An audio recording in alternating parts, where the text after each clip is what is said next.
मित्रांनो, अशा नवनवीन वस्तू मी तुम्हाला कायम दाखवण्याचा प्रयत्न करत असतो. ही एक वनस्पती आहे. याला इंग्लिश कांदा किंवा चायनीज कांदा असं पण म्हणतायत आणि याला खरं नाव याचं लीक्स आहे, लीक्स. तर तुम्ही हे कधी बघितलं होतं का? कमेंट करून सांगा, कारण मी तर फर्स्ट टाइम बघतोय. या कांद्याची मी पात खाऊन बघितली तर कांद्यासारखीच लागते, पण मार्केटमध्ये नवीन आहे. पुणे मार्केटमध्ये हे मला पाहायला मिळालं आज सकाळी. तर तुम्ही याच्या आधी कधी बघितलं होता का असा कांदा? याला लीक्स म्हणतात असं म्हणताय तिथं.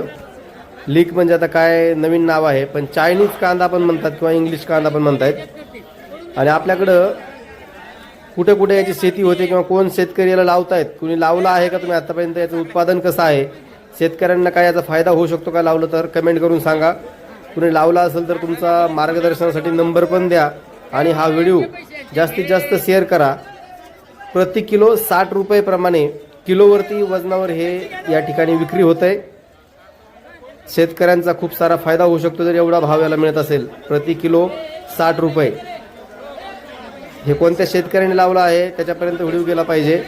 मी इथं शेतकऱ्याचं नाव विचारलं, जाणून घेण्याचा प्रयत्न केला, पण इथं काय मला नाव सांगितलं ना त्यांनी. तर मला काही जर नाव नंबर मिळाला तर मी त्या शेतकऱ्याचा नाव नंबर पण शेअर करेल. पण तुम्ही पण कुणी जर याचा अनुभव घेतला असेल तर शेतकऱ्यांना मार्गदर्शन नक्की करा, कारण याचा रेट चांगला आहे. 60 रुपये प्रति किलो आणि खूप मोठं आहे. याची मक्याच्या झाडासारखे म्हणजे मका असते तसे याचे पाते आहेत. थँक्यू.